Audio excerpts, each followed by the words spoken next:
बाटोमा हिँड्दै गरेको लठवाला लगेर मन्त्री बनाउने अनि जसलाई पनि ढोग्नु पर्ने हामीले किन ढोग्ने ढोग्नु लायक पनि हुनु पर्यो नि त यही हो लोकतन्त्रको संरक्षण भनेको हेर्नु होला भोलि केही गरी वैकल्पिक सरकार आयो भने सबभन्दा पहिला उसले यही कुरा उल्टाइदिन्छ को कुरा भन्नु उहाँको नेताले चाहिँ उहाँभन्दा नि माथिको नेताले भनेको बेतुको कुरा भने हो कि होइन यो तुक रहेछ कि बेतुक रहेछ राजीनामा दिनुभयो नि त उहाँले यसको जिम्मेवारी लिनुपर्छ कि पर्दैन त प्रगति भएन किन एउटा ट्विन काण्डसम्म पनि हामीले चाहिँ त्यसमा के बोल्न सकेनौँ एउटा किसान कुखुरो पालिरहेको छ भैँसी पालिरहेको छ साग उब्जाइरहेको छ भने त्यसले मैले के पाएँ भनेर हेर्छ सिंहदरबारमा बस्नेले के पाओ भनेर मुलुक हेरिँदैन त्यस कारणले त्यसले के पाओ भन्ने कुरामा चाडबाडको बेलामा अब किन अब धेरै भन्नु र उहाँहरूले राम्रोसँग चलाओस् मुलुकलाई राम्रो बनाऊ डाक्टर सुरेन्द्र केसीलाई म आउँ देउवा सरकारको 100 दिन देउवा कति सफल कति असफल हस् धन्यवाद छ क्लबका शेरबहादुरजी 5 चोटि हुनुभयो ज्योतिष हितप्रसाद नेउपानेका अनुसार उहाँ 7 चोटि हुनुहुन्छ हामीले शेरबहादुरजीलाई छुन सक्दैनौँ तपाईलाई पनि भन्दिनु अब उहाँहरू पक्का छुन सक्नुहुन्न आफैलाई फाल्ला जस्तो छ अनि अब ल यो दोष कसलाई दिने त त्यसो भने यो पत्रकारलाई दिने दोष हो यो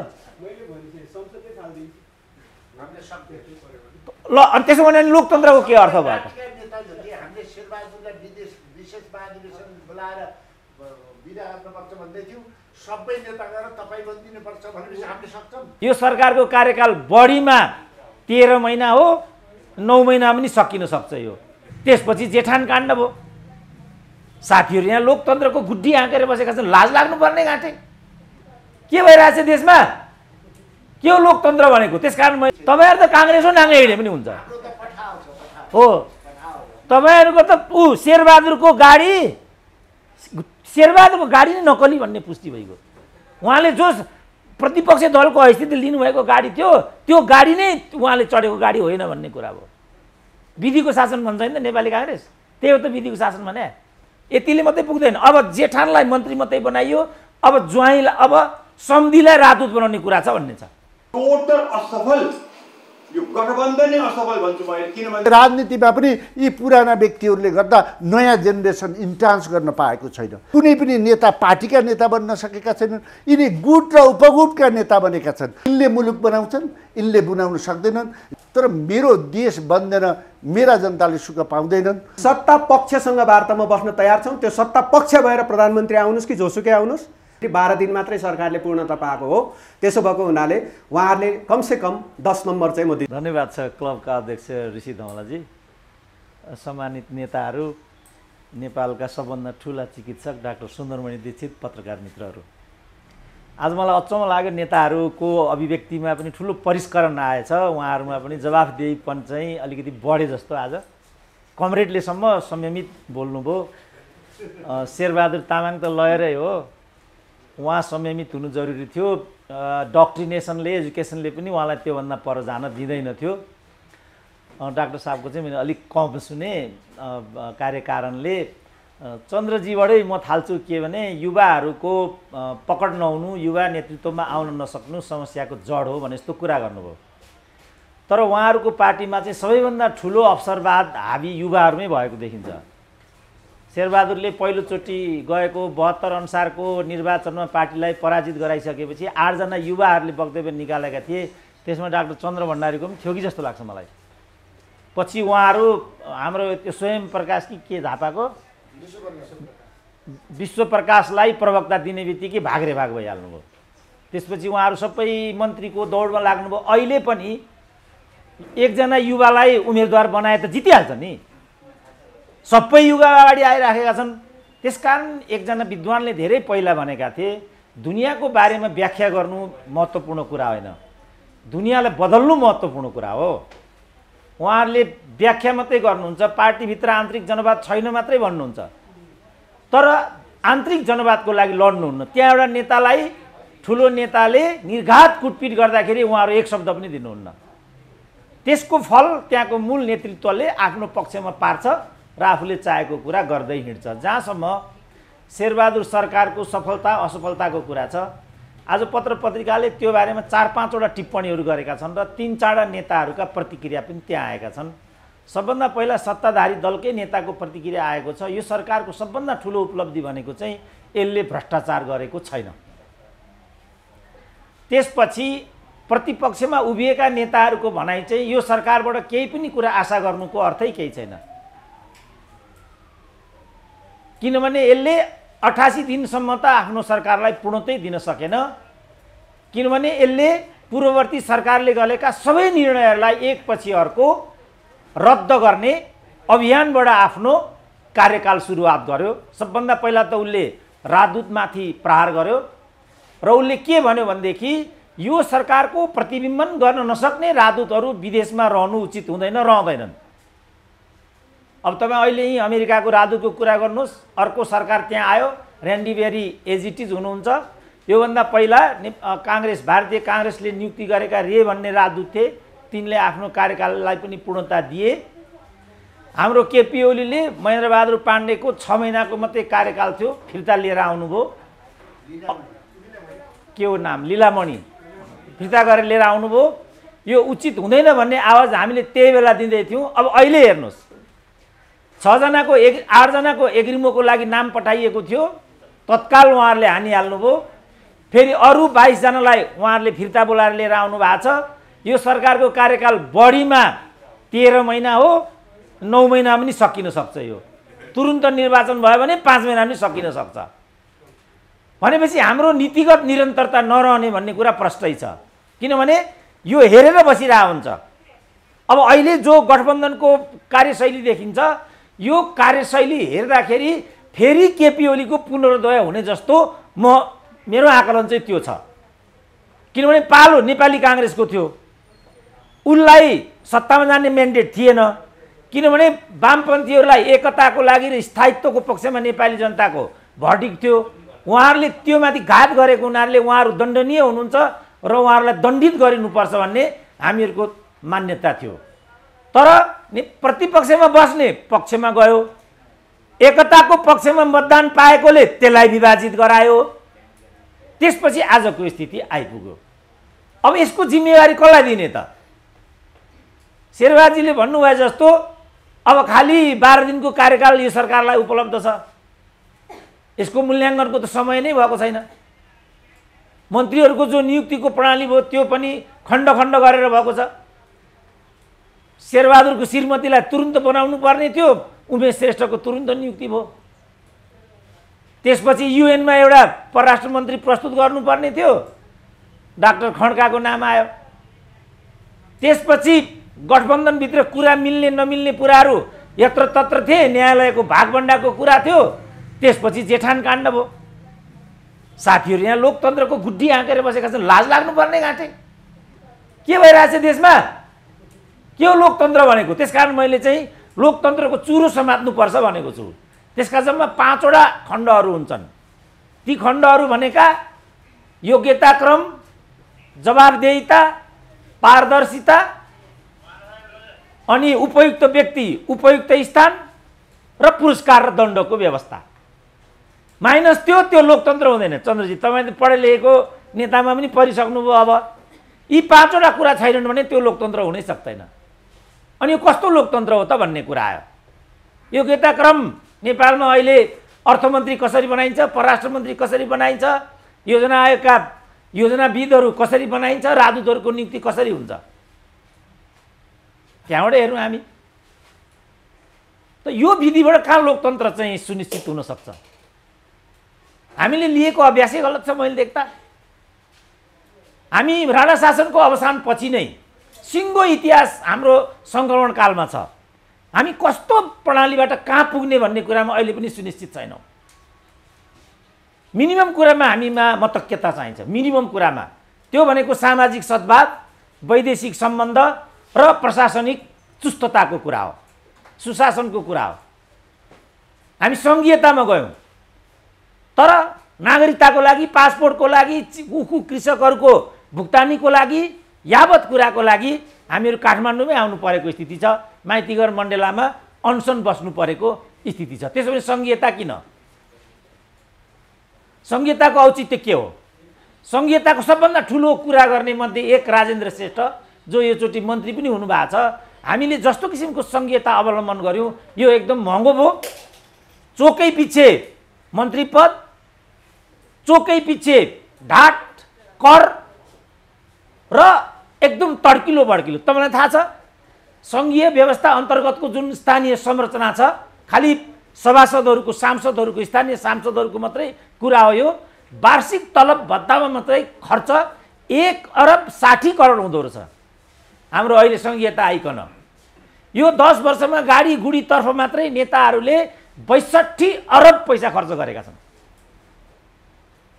हाम्रो दिननाथ कमरेड त जनयुद्धबाट आउनुभएको, उहाँहरूलाई धेरै अप्ठ्यारो लाग्नुपर्ने। शेरबहादुर कम्युनिस्ट पार्टीको हुँ भन्नुहुन्छ, यस्तै हुन्छ कम्युनिस्टको ढाँचा काँचा। तपाईँहरू त काङ्ग्रेसको नाङ्गे हिँडे पनि हुन्छ हो। तपाईँहरूको त शेरबहादुरको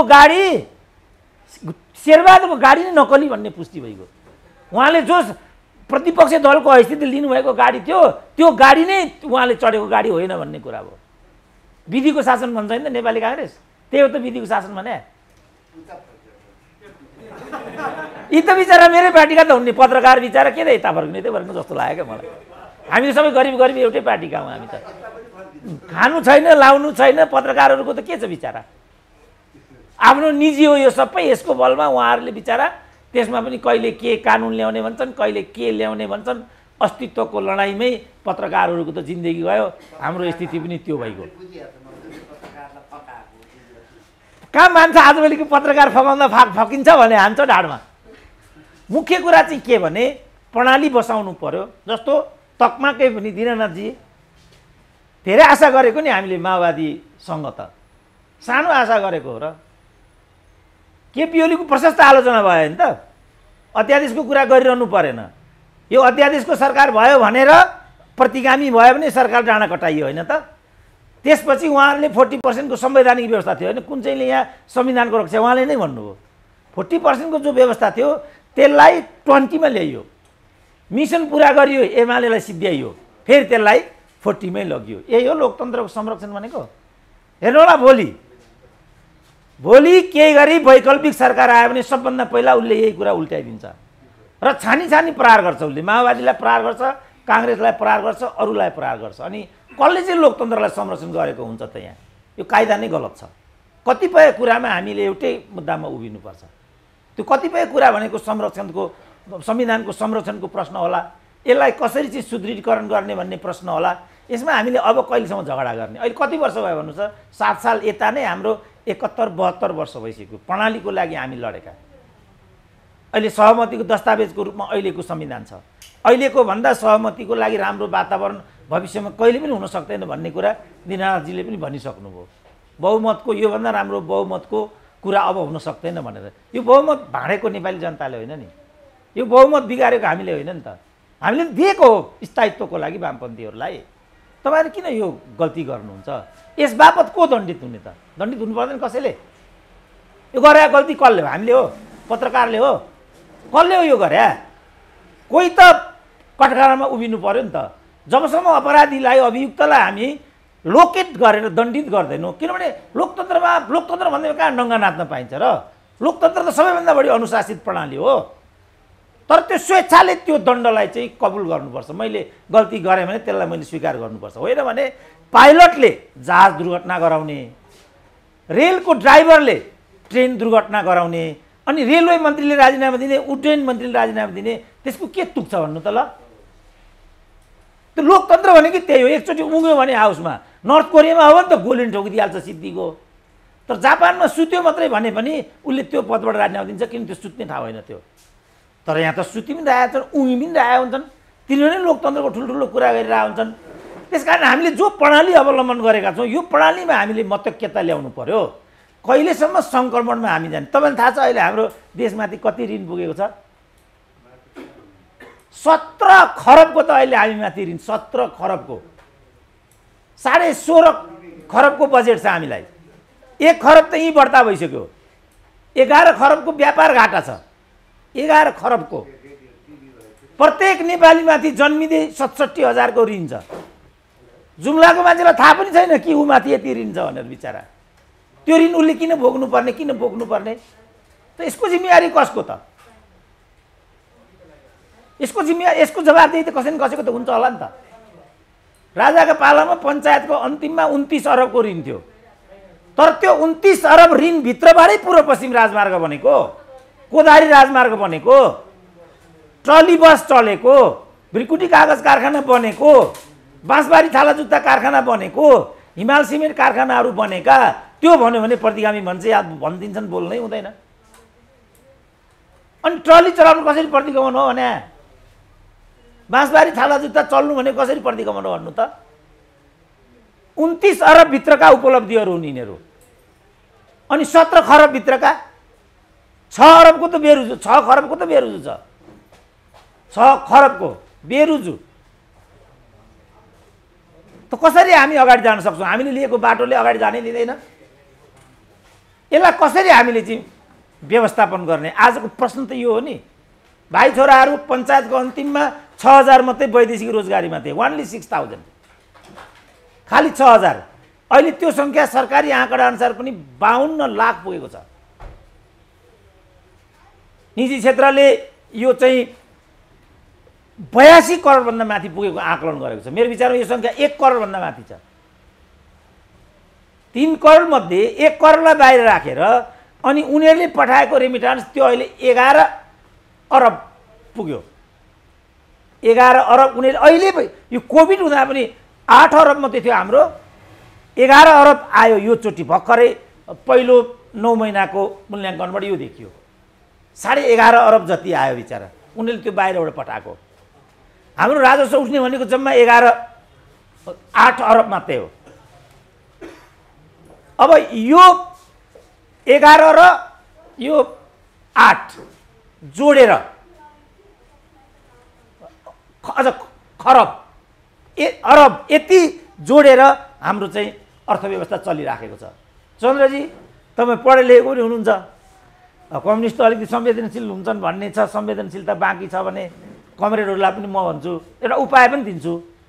हाम्रो चाहिँ जुन यो 8 खरबको राजस्व हो, यसलाई यो 20% मात्रै करको दायरामा छ भन्ने छ, 20% मात्रै। यो 20लाई हामीले 40 मात्रै गराइदिन सक्ने हो भने हामीले 1 रुपियाँ पनि विदेशबाट ल्याउनु पर्दैन। 8 खरब त यो भइहाल्यो। अब यो 28 गऱ्यौँ भने 8 दुनी 16 खरब भयो होइन। हाम्रो बजेट पनि 16.5 खरबको मात्रै हो। हामीले ऋणी हुनै पर्दैन, हामीसँग स्रोतहरू पनि त्यत्तिकै छन्। यसबाट के देखिन्छ भने वैदेशिक ऋणको दुष्चक्रमा मुलुकलाई राखिकन भरसक आन्तरिक द्वन्द्व भए पनि सम्झाइकन बल्झाइकन उठाएर नेपालीको बिचमा द्वन्द्व खडा गरेर अझ हामीलाई अप्ठ्यारो पार्ने तर्फ जानेर नजानेर हामी प्रयुक्त भएको भन्ने म देख्छु। अब यसलाई कसरी हामी स्थायी रूपमा समाधान गर्न सक्छौँ त? आजको मूलभूत प्रश्न यो हो र मैले यसको लागि 5वटा कुरा भनेको तीबाट हो। राइट मेन राइट प्लेस त हुनैपर्छ, रिवार्ड एन्ड पनिसमेन्ट व्यवस्था हुनैपर्छ। जस्तो अहिले नि जेठान काण्ड छ, अदालतमाथि प्रश्न उठ्यो नि, नैतिकताको प्रश्न उठेपछि राजीनामा दिने यी हुनुहुन्छ, यी जिउँदै हुनुहुन्छ नि त, उहाँले राजीनामा दिनुभयो। अब अहिले सिङ्गो अदालतमाथि प्रश्न उठ्यो नि, त्यो तथ्य के हो त? यतिले मात्रै पुग्दैन। अब जेठानलाई मन्त्री मात्रै बनाइयो, अब ज्वाइँलाई अब सम्धिलाई राजदूत बनाउने कुरा छ भन्ने छ। राम्रोसँग सुनिराख्नु होला। हामीले सुरुमै भनेको थियौँ जेठान मन्त्री हुँदैछन् भनेर, भए यो बेतुकको कुरा भन्नु उहाँको नेताले चाहिँ, उहाँभन्दा नि माथिको नेताले भनेको बेतुकको कुरा भने हो कि होइन?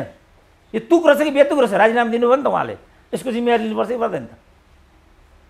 यो सिस्टम कहिले आउँछ? हाम्रो जे पनि बोल्न पाइन्छ, जे पनि गर्न पाइन्छ। बाटोमा हिँड्दै गरेको लठवाला लगेर मन्त्री बनाउने अनि जसलाई पनि ढोग्नु पर्ने हामीले। किन ढोग्ने? ढोग्नु लायक पनि हुनु पऱ्यो नि त, ढोग्ने नै हो भने। पढे लेखेको मान्छे बौला हुन्छन् भन्छन्, पत्रकार ठग हुन्छ भन्छन्, फलानु हुन्छ भन्छन्, अनि उहाँहरूले मेन्टेन गर्नु पर्दैन? लोकतन्त्र भनेको चाहिँ त्यो हो। जवाफदेही त चाहिन्छ भन्ने कुरा त्यहाँ हो, पारदर्शिता चाहिन्छ भन्ने कुरा त्यहाँ हो। अब फेरि भोलि सम्धिलाई राजदूत बनाइयो भने अब बदनाम भने आजदेखि बिचरा एउटा बोनाफाइड मान्छेलाई नै राजदूत बनाउने भन्ने कुरा चाहिँ इन्डियाको, जुन चाहिँ अनफर्चुनेटली प्रधान न्यायाधीशको सम्धि पर्छ। अब मैले यति भन्ने उहाँको लागि पनि राम्रो होइन होला, यो भइहाल्नुभयो भने त्यो देशको लागि राम्रो। अहिले निलाम्बरको हालत हेर्नुहोस् त, उहाँ छटपट्टि विधायी भेटको लागि उहाँ प्रयास गर्दै हुनुहुन्छ, बिजेपीको कुनै संयन्त्रले उहाँलाई भेटै काट्दिएन। यति डिफेम भएर उहाँ फर्केर आउँदै हुनुहुन्छ, यसको जिम्मेवारी उहाँको क्या? उहाँ पनि हुनुहुन्थ्यो होला त्यो क्याबिनेटमा। के हेरेर निलामलाई राजदूत बनाउनु बोलो भन्नु त? उहाँ एमालेको हो, उहाँ वामपन्थी हो, उहाँ कूटनीतिज्ञ हो, मनपरी गर्ने के प्रणाली हुँदैन? जसलाई पनि जे पनि बनाइदिने। त्यसपछि आजको स्थिति आएको छ र त्यसको नाङ्गो रूप बनेको शेरबहादुर देउवाको गठबन्धनको सरकार हो। त्यस्तो हो भने त पुष्पलालले 6 सालमा पार्टी गठन गरेको थियो। 8 सालमा उहाँलाई अयोग्य मान्छेहरू भेला भएर महासचिवबाट निकाले। लड्दै लड्दै लड्दै लड्दै 25 सालसम्म उहाँले सङ्घर्ष गर्नुभयो। सम्पूर्ण रूपमा कम्युनिस्ट आन्दोलन सिद्ध्याएपछि उहाँले गोरखपुरबाट पार्टी पुनर्गठन गर्नु, त्यो चाहिँ पुनर्गठन हो। उहाँहरूले खप्नु पर्थ्यो, 5 वर्ष खप्नै पर्थ्यो। केपी ओलीले पनि साथीहरूलाई व्यवस्थापन गर्न सक्नु पर्थ्यो, किनभने यो नेताको रूपमा असफलताको दोष त इतिहासले उहाँलाई नै दिनुपर्ने हुन्छ। हेर्नु त आज के हाल भयो उहाँहरूको? कति मन्त्री थिए त नेकपाका, चोक चोकमा मन्त्री, घर घरमा सांसद, राजदूतै राजदूत, बिचरा जम्मैको गयो नि त। अहिले उठीवास लाग्यो कि लागेन? पहिरो लड्यो कि लडेन? पदको पहिरो हो त्यो। एकजना केपी ओलीको स्वार्थको लागि यो सब कुरा भयो नि त। उहाँले पनि ठिक गर्नुभएको छैन। तर यसको जुन बोझ हो त्यो नेपाली जनताले बिहोर्नु पर्ने किन भन्ने लडाइँ हो हाम्रो। उहाँहरू झगडा गर्ने। मेरो अब अन्तिमतिर मेरो के रिक्वेस्ट छ साथीहरूलाई भने, तपाईँ 3 जनै जिम्मेवार नेता हुनुहुन्छ। अब 2 टर्मको सिस्टमको लागि तपाईँहरू जीवन मरणको लडाइँ लड्नुहोस्। त्यहाँभित्र कोही पनि नेताले 2 चोटि भन्दा हुनु नपाउने। पार्टीको पदाधिकार पनि 2 चोटि, नेता पनि 2 चोटि, हरेक कुरा 2 चोटि लड्नुहोस्। अब अहिलेको विधानमा गरेर फेरि त्यो अब फेरि के उद्देश्यले त्यो आयो विधानको 2 चोटि हो भने त्यो पनि योजनाबद्ध भयो। हजुर त यो छ कुरा। अब त्यसकारण एउटा त्यो यसमा इस्युमा जानुहोस् न तपाईँहरू। मेरो सुझाव चाहिँ के भने, तेरो मेरोको कुरा जस्तो भनौँ न, शेरबहादुरजी 5 चोटि हुनुभयो, ज्योतिष हितप्रसाद नेउपानेका अनुसार उहाँ 7 चोटि हुनुहुन्छ। अब उहाँहरू पक्का छुनु सक्नुहुन्न। अनि अब ल यो दोष कसलाई दिने त? त्यसो भने यो पत्रकारलाई दिने दोष हो यो? ल अनि त्यसो भने लोकतन्त्रको के अर्थ भयो त?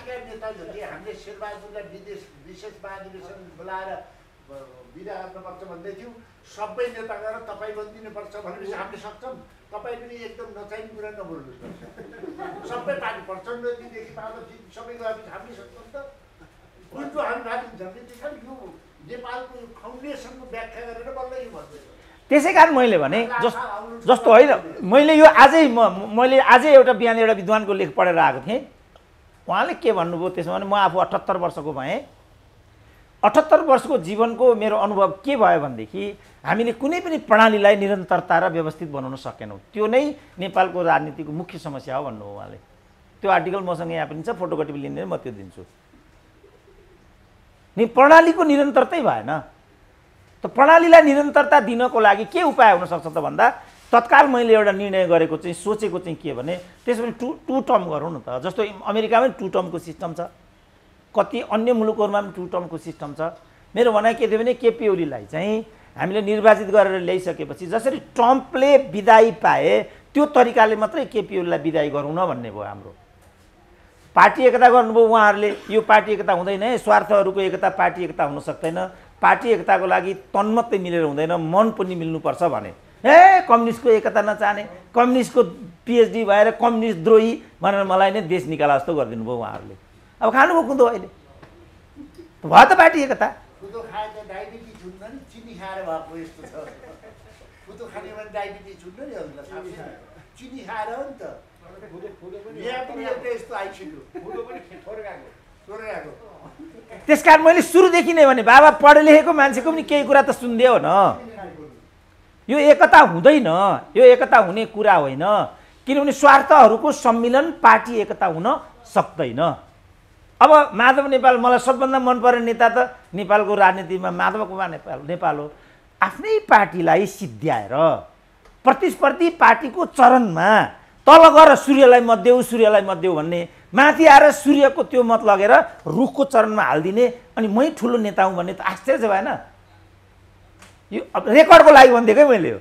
यो राम्रो होइन, जस्तो भोलि फेरि यही कथा दोहोरिएला, त्यही यस पार्टीभित्र एक समूहले यो कुरा गर्ला अनि त्यसलाई के भन्ने त, फेरि 40लाई 20मा झार्ला अध्यादेशका मार्फतबाट, अनि फेरि त्यो पार्टीलाई तोडिसकेपछि मिसन पुरा भयो भनेर फेरि 40मा जानु पर्ला भन्ला, अनि त्यसलाई हामीले कसरी लोकतन्त्र भन्ने त?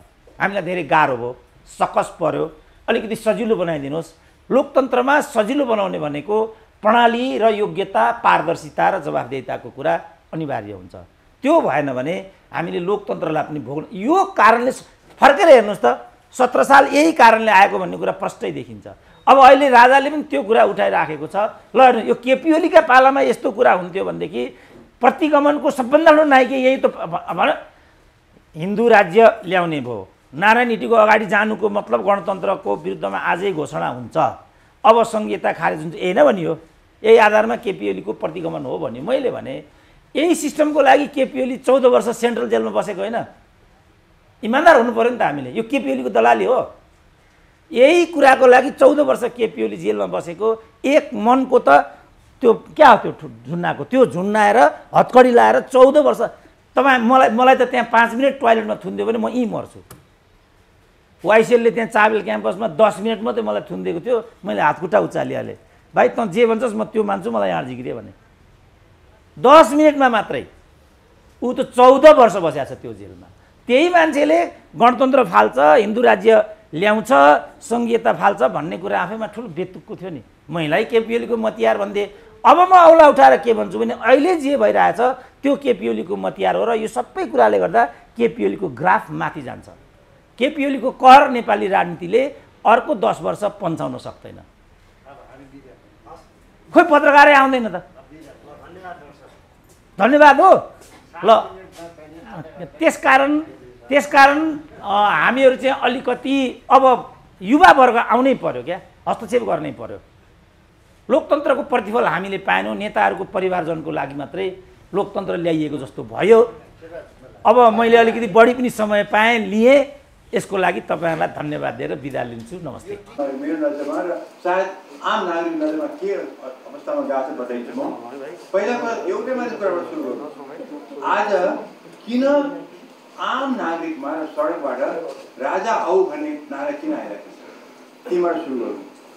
यसैबाट बुझिन्छ कि चाहिँ नि हाम्रो अहिलेको यो सिस्टम र व्यवस्था र अहिलेका जुन गठबन्धनका नेताहरू इन्क्लुडिङ पहिलेका जुन प्रधानमन्त्री ओली हुनुहुन्छ, यी सबैजना फेल भएको त पक्का बुझ्छु। नत्र भने आजको दिनमा राजा आऊ भन्ने नारा चाहिँ सडकमा उठ्यो आउन नपर्ने थियो, आएको छ र त्यो आवाज झन्झट बढ्दै गइरहेको छ, बलियो हिसाब बढ्दै गइरहेको छ।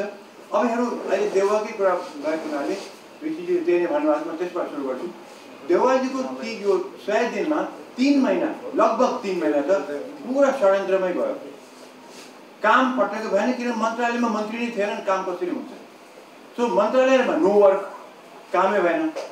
उहाँ आफ्नो समय खालि षड्यन्त्रमा बिताउनु। कस्तो षड्यन्त्र भनेदेखि त्यो गठबन्धनभित्रबाट माधव नेपाल खेमालाई कसरी भित्र पसार्ने, त्यसको लागि उहाँ कहिले सुप्रिम कोर्टको आदेशमा पर्खिनुभयो, कहिले फुटेर कहिले निश्चित भने त्यो पर्यो, र उहाँले माधव नेपालको लागि सबै आफ्नो सती नै गएर जस्तो देखियो। र आखिरमा गएर माधव नेपाल खेमालाई भित्राउनुको लागि उहाँले चाहिँ नि त्यत्रो सुप्रिम कोर्टले भिउजाएको संसदलाई चाहिँ नि उहाँले बाइपास गरिदिनु, अध्यादेशबाट 20%मा झारिदिनु भयो। तपाईँ बुझ्नुभयो 20% भनेको के हो?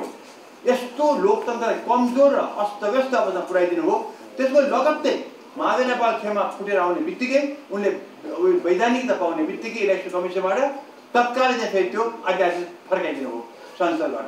भने यो कस्तो षड्यन्त्र हो यो? यसले त मुलुक त कता पुग्न आयो? हाम्रो लोकतन्त्र त यसले खत्तमै पार्यो।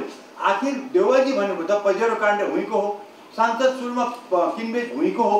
ऋषिजीले भन्नुभयो 30 वर्षदेखि राजनीतिमा एकदम शीर्षस्थ ठाउँमा बसेको हुँ हो, असक्षम भनेर उपाधि पाएको हुँदै नै हो। आज आएर उहाँको चाहिँ पुरा षड्यन्त्रमा, अब षड्यन्त्रमा कतिसम्म देखियो भनेदेखि अहिले उहाँको महाधिवेशन आउँदैछ, त्यसको लागि उहाँ तयारी गर्दै हुन्छ। कसरी चाहिँ आफू चाहिँ नि कङ्ग्रेसमा अझै पनि बलियो भएर बस्छु भनेर आफ्नो यताको चाहिँ शक्ति उता युज गरेर जस्तो एक्जाम्पल दियो। यतिजना सांसद छन्, यतिजना कङ्ग्रेसमा एकदम सक्षम सांसदहरू छन्, युवाहरू छन् त्यसमा, तर मन्त्री बनाउँदाखेरि तिनीहरूबाट नलिएर चाहिँ बाहिर गैर सांसदलाई ल्याउँछ। किन? त्यो किनभनेदेखि उहाँले आफ्नो महाधिवेशनमा उहाँले आफ्नो त्यो अध्यक्ष पद समात्नको लागि आफ्नो ग्रुपिजम गठबन्धन गर्नुको लागि त्यो गर्नुभएको छ। त्यसमा त उहाँले कति मान्छे किनबेच गर्नुभएको छ र उहाँ किनबेचमा त मानिने हुनुहुन्छ भनेदेखि यस्तो अवस्थामा यस्तो षड्यन्त्र सरकारको काम भन्यो भनेदेखि सिम्पल कुरा गरौँ। हाम्रो बेइज्जत ट्विन काण्ड के भयो?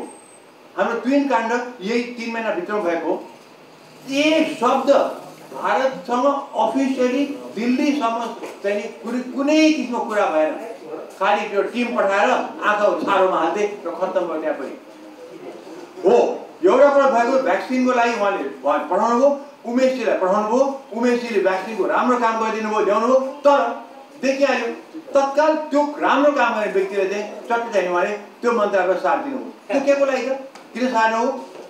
राम्रो काम गरेर व्यक्तिलाई किन सार्नु पर्यो? त्यो पनि उहाँको आफ्नो चाहिँ नि नीति चाहिँ नि स्वार्थको लागि थियो। अब आउँदो महाअधिवेशनको लागि उहाँ लड्दै हुनुहुन्छ।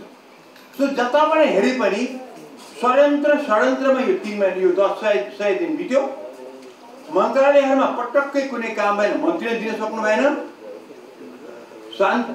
सुप्रिम कोर्टले भ्युजाएको संसद उहाँले त्यसलाई बाइपास गर्नुभयो। तर भन्नुभयो के भने हामीले चाहिँ डेमोक्रेसी बचाएको, लोकतन्त्र बचाएको, संविधान बचाएको भन्नुभयो। तर यही हो संविधान बचाएको। जब भ्युजेको लोकतन्त्रबाट चाहिँ काम नगरेर चाहिँ अध्यादेशबाट त्यति खलबलाउने लोकतन्त्रलाई त्यसरी खलबलाउने काम गर्दाखेरि आज त्यसले गर्दाखेरि हाम्रो लोकतन्त्र नै अब कच्चा हो। अनिखेरि यो अवस्थामा चाहिँ मान्छे सडकबाट चाहिँ यो सिस्टम नै काम लागेन, नेताहरू काम लागेनन्, पोलिटिकल पार्टीहरू काम लागेनन्। अब ऋषिजीले भने बिल्कुल ठिक हो। 30 वर्षदेखि यही व्यक्तिहरू, यही नामहरू, यही पार्टीहरू हामीमाथि हामी बाहिर भइरहेका छन्। किन त हामी प्रगति भएन? किन एउटा ट्विन काण्डसम्म पनि हामीले चाहिँ त्यसमा के बोल्न सकेनौँ? हाम्रो स्वाभिमान कहाँ भयो भन्दाखेरि हामी सबै स्वाभिमानी नेपाली, हामीले नि सार्वभौम सत्तावाला नेपाली, खै त्यो सबै कहाँ गयो त? हो भ्याक्सिनमा एउटा काम राम्रो भएको, तर त्यसमा पनि ल्याउने मान्छे उमेशजीलाई उहाँले हटाइदिइहाल्नुभयो। त्यसैले जताबाट हेरे पनि टोटल असफल यो गठबन्धन नै असफल भन्छु मैले। किनभनेदेखि त्यो गठबन्धनले के गर्न सक्नु पर्थ्यो नि त?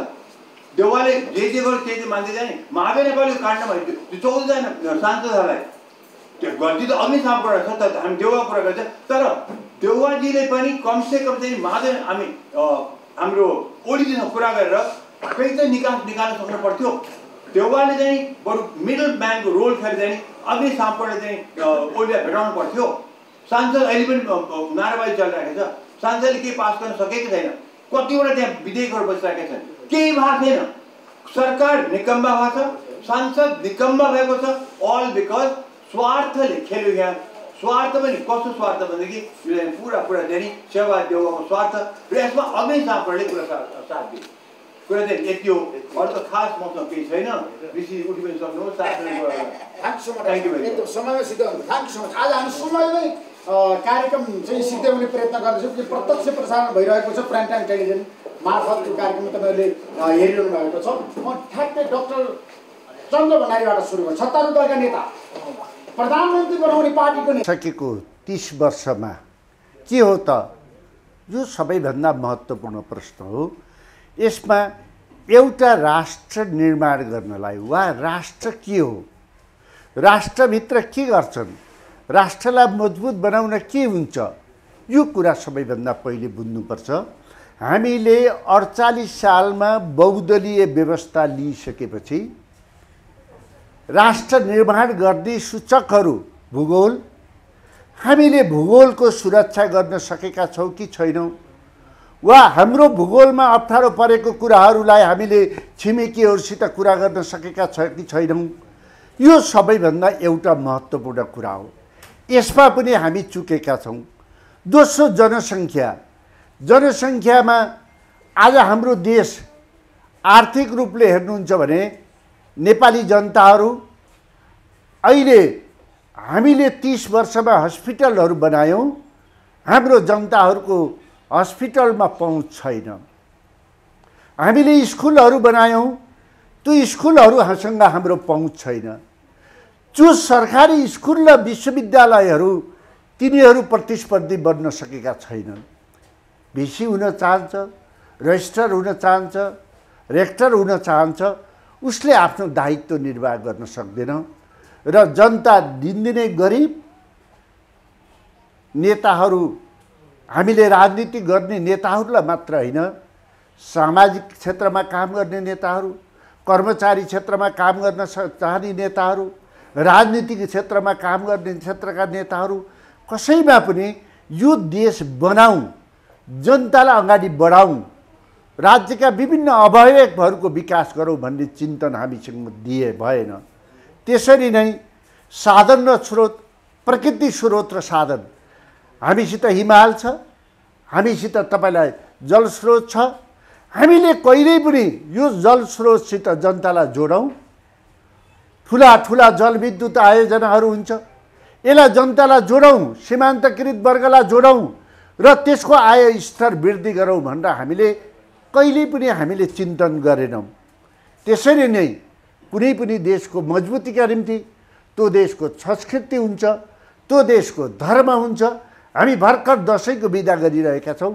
हामीले महपूजा, नेपाल सम्मत, धान नाच, ईद, हामी विभिन्न हाम्रा धर्म संस्कृतिहरू छन्, त्यसलाई बढावा दिएर राष्ट्रलाई मजबुत गरौँ भन्ने भन्दा पनि हामीलाई अरूलाई बुई चढ्न दिन्छौँ।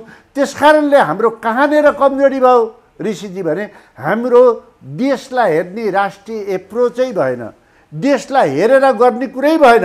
हामीले व्यक्तिलाई, हामीले काटेको पार्टीको रसिदलाई प्राथमिकतामा मान्दाखेरि नेपालमा कानुनले काम गर्न सकेन, नेता विकाससित कानुनसँगै हेर्न सकेन। कानुनले व्यक्तिको मुख हेर्दाखेरि धेरैजसो गलत काम गर्ने मान्छेहरू राजनीतिमा प्रवेश गरे, उसले देशलाई ब्रह्मलुट गरे। यो सबैभन्दा ठुलो रोग हो। अब यो रोगलाई कसले डायग्नोसिस गर्न सक्छ त भन्दा डायग्नोसिस गर्ने योग्य नेताहरू वा डायग्नोसिस गर्ने योग्य डाक्टरहरूको अत्यन्तै ठुलो अप्ठ्यारोमा हामीलाई पर्यो। डाक्टर साहब, मैले डाक्टर भन्न दिनुहोस्, डाक्टर साहब समस्या के हो? म तपाईँलाई आज डाक्टर साहब सुन्दरबन दीक्षित जो समाजका हरेक अङ्गमा बोल्नुहुन्छ, त्यसकारण मैले यो उहाँलाई समेत राखेर भने आज नेपालका राजनीति कर्मीहरू, युवाहरू र नेपालको मेडिकल क्षेत्रमा आएका यङ जेनेरेसनका व्यक्तिहरू नयाँ टेक्नोलोजी पढेका छन्, नयाँ स्रोत र साधनको प्रयोग गरेका छन्। अहिले राजनीति गर्नेमा यङ जेनेरेसनले विश्व बुझेका छन्, चुनौतीहरू बुझेका छन्। डक्टरी क्षेत्रमा जाँदा अहिले मेडिकल क्षेत्र पढेर आएका केटाहरू, यङ जेनेरेसनहरू ठुला डक्टरको चाहिँ झापसमा उसले राम्रो तलब पनि पाएको छैन, काम पाएको छैन। त्यस्तै तरिकाले राजनीतिमा पनि यी पुराना व्यक्तिहरूले गर्दा नयाँ जेनेरेसन इन्ट्रान्स गर्न पाएको छैन। राजनीतिमा त्यति बेला सुधार्न सकिन्छ जब कानुनले काम गरे भने धेरै नेताहरू जेल जाने अवस्था छ। त्यसकारणले गर्दा यो समस्या एउटा मेडिकल साइन्सको स्टुडेन्टको जे समस्या छ, अहिले पोलिटिक्समा पनि हाम्रो जेनेरेसनको त्यो समस्या हामीले देखेका छौँ। यसरी हेर्नुपर्छ जस्तो लाग्छ। र हामीले चाहिँ राष्ट्रलाई हेरेर योजनाहरू बनाएनौँ, राष्ट्रलाई हेरेर मुलुकलाई कहाँ लैजाने भन्न सकेनौँ। त्यसकारण व्यक्तिलाई हेरेर भयो दोस्रो। अब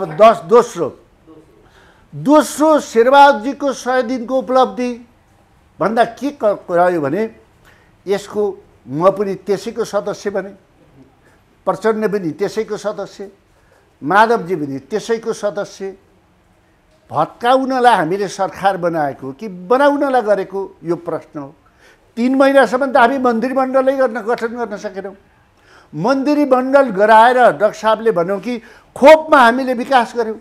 नेपालमा विकास गर्नका निम्ति के गर्नु पर्थ्यो भन्ने उहाँले पहिला हुन सक्नु भएन। नेपालमा विकास गर्नलाई 100 दिनमा कमसेकम 300 जना ठेकेदारहरू, घुसखोरीहरू, काम नगर्नेहरू यिनी थुनिन पर्थ्यो बल्ल मुलुक बन्नका निम्ति।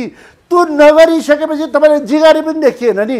होइन भने हामीले तपाईँलाई क्यान्सरको व्यक्तिलाई 5,000 रुपियाँ दिने त व्यवस्था गर्यो सरकारले। तपाईँलाई यो के अरे ढाड क्र्याक भएकोहरूलाई 5,000 दिने व्यवस्था गरिसक्यो, किडनीको रोगीलाई 5,000 दिने व्यवस्था गर्यो। त्यो पीडाले हेर्दा तिनीहरूको रूपबाट सन्तुष्टि छ। तर हामीले नेसनलाई हेर्दाखेरि के हो भने एउटा किसान कुखुरो पालिरहेको छ, भैँसी पालिरहेको छ, साग उब्जाइरहेको छ भने त्यसले मैले के पाएँ भनेर हेर्छ। सिंहदरबारमा बस्नेले के पायो भनेर मुलुक हेरिँदैन। त्यस कारणले त्यसले के पायो भन्ने कुरामा हामीहरू पोलिसी बन्न सकेको छैन। वर्तमान चुनौती अनुसार नेपालको राजनीति नेतृत्व अगाडि बढ्न सकेन। डाक्टर साहब, मलाई नेपालको पोलिटिकल लिडरसिपमा वा नेपालको पोलिटिक्समा डिएनएमा नै खराब छ जस्तो मलाई लाग्छ। हेर, डिएनएमा नै खराब मैले आफूले त्यो अनुभूति गरेको छु। दोस्रो कुरा, त्यस कारणले मलाई लाग्छ शेरबहादुरजीका पनि के लाग्यो भने, शेरबहादुरजीको पनि मलाई कस्तो लाग्यो भने, शेरबहादुरजी र गिरिजाबाबुको कन्फ्लिक्ट हुँदा शेरबहादुरजीले पार्टी फुटाउनु भयो। शेरबहादुरजीको पार्टी कमजोर भएको थियो। काङ्ग्रेस पार्टीले शेरबहादुरजीलाई मिलाएर ठुलो बहुमतका साथ पार्टीको सभापति पनि बनायो, प्रधानमन्त्री बनायो। तर शेरबहादुरजीले काङ्ग्रेसका साथीहरूलाई आफ्नो ठान्नु भएन, सानो गुटमा बस्नुभयो। त्यसैले उहाँको इन्जिन चाहिँ खैलाएको इन्जिन छ। खैलाएको इन्जिनले ड्राइभ गर्छ भन्ने कुरा मलाई लाग्दैन। त्यो डिफेक्ट प्रचण्डजीमा पनि मैले त्यो देखेँ, केपी ओलीमा पनि त्यो देखेँ, शेरबहादुरजीलाई पनि त्यो देखेँ। त्यसकारण वर्तमान लिडरसिप नै असफल हो। यो लिडरसिपले आफ्नो पार्टी चलाउन सकेन, आफ्नो सरकार चलाउन सकेनन्। यसको बहिर्गमन, यसको विदाई नेपालको विकास र नेपाललाई अगाडि बढाउने कुरा हो भन्ने कुरा तेस्रो कुरा राखेँ। अब सदन किन चलेन, यो कुरा महत्त्वपूर्ण कुरा हो। पार्लियामेन्ट सिस्टमभित्र सबैभन्दा ठुलो कुरा संसद हो। बाधे बाधे जाए त तत्त्व त। तर नेपालका कम्युनिस्टहरू विद्रोही, सरकारमा जाँदा पनि विद्रोही, सडकमा पनि विद्रोही, बोल्दा पनि विद्रोही, पढ्दा पनि विद्रोही नेचर भयो के। विद्रोही नेचरले त हुँदैन न। म कति बेला कन्स्ट्रक्टिभ हुने भन्दाखेरि जहिले पनि सदनमा जहाँ छलफल गर्ने हो चाहिने त्यही सदनमा बन्द गरिदिन्छ। सर्वोच्चले बैठकमा पनि आउँदैन। शेरबहादुरजी 3 वर्षसम्म बसेको होइन। 3 वर्षसम्म शेरबहादुरजीलाई केपी ओलीसित मिल्यो भन्ने आरोप लागेको होइन। तर शेरबहादुर त त्यो रेसिस्ट पावरले त गरेको थियो नि। अहिले वार्ता गर्ने, आउने, सदन चल्न दिने पो हो र सदनै चल्न दिने, मुहानै बन्द गर्ने। त्यस कारण कम्युनिस्ट पार्टीहरू विद्रोही भएको कारणले गर्दा, सधैँ विद्रोही नेचर भएको कारणले गर्दा पार्लियामेन्ट चल्न सकेन। पार्लियामेन्ट नचल्नु भनेको अहिले बुझ्नुपर्छ, यदि पार्लियामेन्ट चल्न दिएन भने नेपालमा हाम्रा मात्रै पार्टीहरू छैनन्। अति भयो भने नेपालको संसदीय व्यवस्था वा नेपालको डेमोक्रेसी गुम्न पनि सक्छ। त्यसकारण यो चुनौती छ। त्यसकारण यसको जिम्मेवारी कसले लिने, यो महत्त्वपूर्ण कुरा हो। त्यसकारण रिजीजी, मलाई तपाईँको लागेको छ, तपाईँले अस्ति बिहान सडक बन्द हुँदा एउटा चाहिने ग्यासको ट्रक पल्टिँदा 5 बजे तपाईँ त्यहाँ गएर नेपाली जनतालाई उहाँहरूले पाएको दुःखको बारेमा सञ्चार दिँदै हुनुहुन्थ्यो। बिहान मात्रै ऋषि धमलाले सबै पत्रिकाको हेडलाइन कसले करप्सन गर्यो, कहाँ नराम्रो भयो, कहाँ राम्रो भयो, जनताले कहाँ गरे। बिहान नेताले मात्रै त्यति मात्रै सुनिदिएर दिउँसभरि मैले के गर्नुपर्छ भन्ने भने मुलुक फरक तरिकाले जान्छ। त्यसकारण नेताहरूले यो गर्ने चासो छैन। कुनै पनि नेता पार्टीका नेता बन्न सकेका छैनन्। यिनी गुट र उपगुटका नेता बनेका छन्। सबै यिनीहरूको इन्स्ट्रुमेन्टहरू, यिनीहरूले यिनका पङ्खाहरूमा खियाल आइरहेको छ। यिनले मुलुक बनाउँछन्, यिनले बनाउन सक्दैनन्। ऋषिजी, त्यसकारण कहाँ के भयो, कहाँ कसो भयो भन्ने प्रश्नै चाहिन्न। यी नेताहरू बिदा नहुन्छन् यो मुलुक पनि बन्दैन, देश पनि बन्दैन। एक थरी जनता अरबमै प्लेन चढेर जान्छन्, लास आइरहने छ। एक थरी युवा डिस्टिङसन लागेको विदेश पलायन हुनेछन्। योभन्दा मेरो यो नै कन्क्लुजन हो। यहाँ जलेसुकै जतिसुकै ठुला कुरा गरे पनि कन्क्लुजन यो, उहाँहरूबाट मुलुक बन्दैन। उहाँहरूको परिवार बन्ला, उहाँको गुट बन्ला, उहाँको उपगुट बन्ला, तर मेरो देश बन्दैन, मेरा जनताले सुख पाउँदैनन्। म त्यही अभियानमा मेरो काङ्ग्रेस सुधार्नलाई, काङ्ग्रेसलाई बनाउनका निम्ति यो काङ्ग्रेसको महाधिवेशनबाट नयाँ नेतृत्व भन्ने अभियानमा हामी लागेका छौँ। संसारकर्मीहरूले पनि सँगैसँगै हामी गयौँ भने मिल्छ, बन्छ। नागरिक समाजले पनि यसलाई प्रमोट गर्यो भने समाज बन्न सक्छ। नत्र भने मुलुक उहाँहरूबाट 30 वर्ष बन्न भनेको मुलुक अब उहाँहरूका 2-3 महिना बन्छ। ऋषिको प्रश्नै गल्ती छ। धन्यवाद। Thank you so much. नागरिक समाजका आदरणीय अगुवा चन्द्रमणि दीक्षितज्यू, राजनीतिक दलका आदरणीय मित्रहरू, उपस्थित पत्रकार मित्रहरू, मूलतः अब 100 दिनको मूल्याङ्कन गर्दाखेरि अघि नै साथीहरूले भनि नै सक्नु भएको छ। 88औं दिनमा सरकार पुनर्गठन भएको छ। 12 दिनको मात्रै मूल्याङ्कन गर्न सकिएला, किनभने 88औं दिनमा सरकारले पूर्णता पाएको छ। 100 दिनभन्दा 12 दिनको हिसाब आउला। त्यसैले 12 दिनमा के गर्यो होला भन्दाखेरि अब के गर्यो भने अब हरेक क्षेत्रमा फेलियर छ। सुशासनको क्षेत्रमा फेलियर छ। विकास निर्माणको क्षेत्रमा त अघिल्लो पूर्ववर्ती सरकारले अगाडि बढाएका विकास आयोजनाहरू रोक्नु भन्ने आदेश दिनुभएको छ, रोक्नु भएको छ। त्यस पछाडि विकास निर्माणको क्षेत्रमा पनि फेलियर देखिन्छ। अब मित्र राष्ट्रहरूसँगको सम्बन्धको हिसाबले पनि खास गरी अब धेरै गतिलो चालामाला देखिएको छैन। अब पूर्ववर्ती सरकारले नियुक्ति गरेका राजदूतहरू फिर्ता बोलाउनु भएको छ। अनि त्यसपछि अर्को राजदूत नियुक्ति गर्नलाई अब कुन कुन गठबन्धनको कसको चाहिँ चित्त बुझाउनु पर्ने हो, त्यहाँ फेल भइसक्नु भएको छ।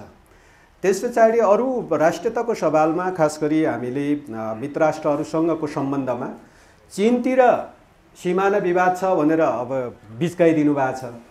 दक्षिणतिर अब ट्विन काण्ड छँदैछ कि त्यत्रो घटनामा पनि अब चुइँसम्म नबोलेर बसेको छ। त्यसैले आफ्नो राष्ट्रियता र छिमेकी मित्र राष्ट्रहरूसँगको सम्बन्ध पनि राम्रोसँग गतिलो ढङ्गले अगाडि बढाउनु भएको छैन।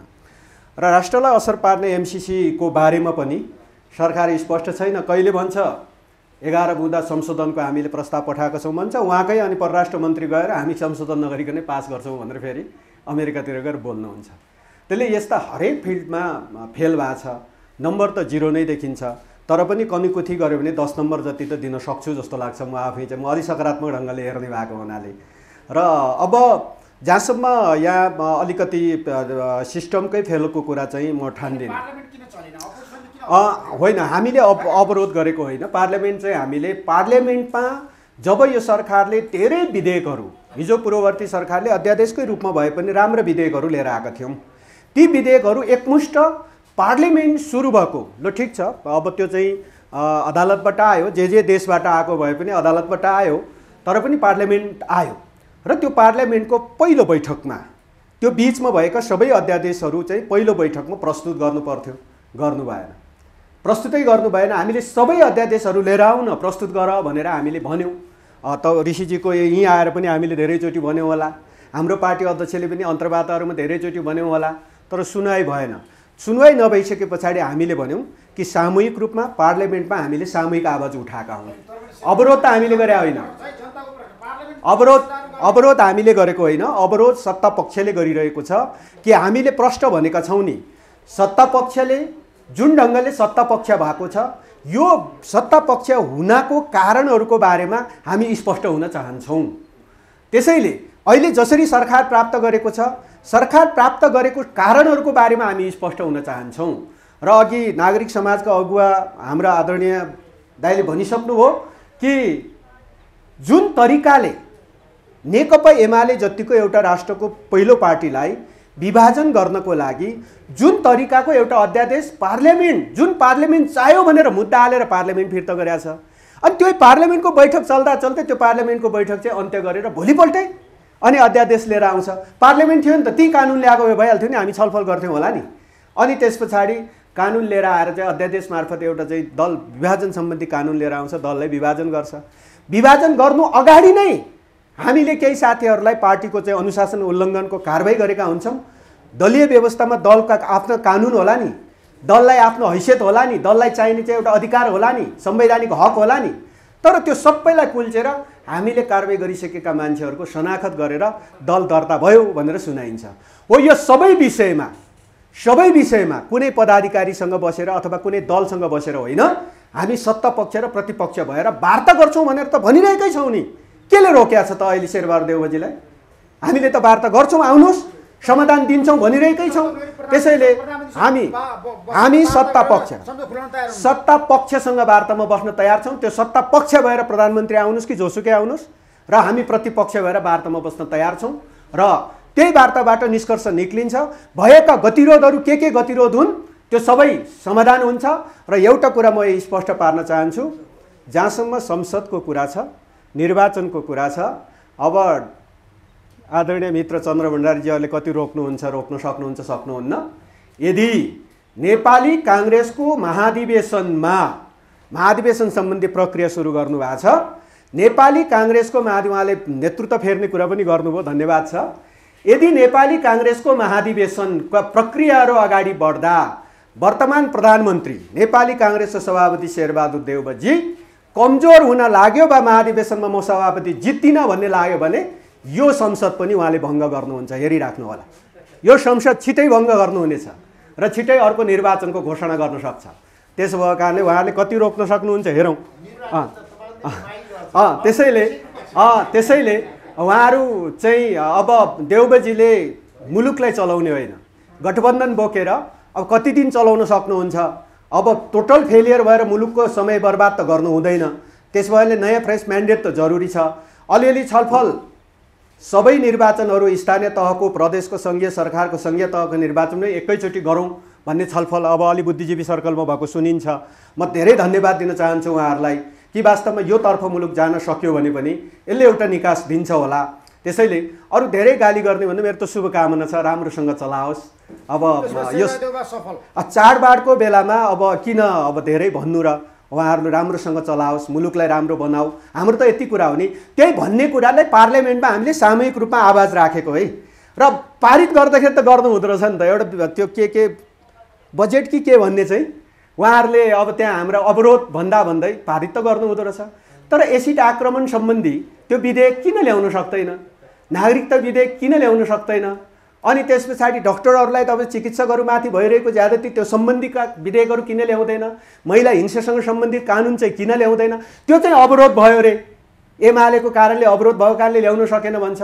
अनि उहाँहरूलाई चाहेको बजेट कि के भन्ने बजेट मार्फत अनि त्यहाँ चाहिँ कालाधनलाई सेता बनाउने खालका कतिपय प्रावधानहरू राखेर ल्याउने कुरो त खुसुको ल्याउन सक्नु हुँदो रहेछ। त्यसैले हिसाब किताब हुन्छ। हामी राम्रोसँग हेरेर बसेकै छौँ। 12 दिनको समीक्षा म गर्दिनँ, किनभने 28 दिन त उहाँहरूले त्यत्तिकै गुजार्नु भएको छ, 88 दिन त्यत्तिकै गुजार्नु भएको छ। त्यसैले 88 दिन अब 12 दिन 100 दिनमा गर्दाखेरि 12 दिन मात्रै सरकारले पूर्णता पाएको हो। त्यसो भएको हुनाले उहाँहरूले कमसेकम 10 नम्बर चाहिँ म दिन्छु। धन्यवाद। Thank you so much.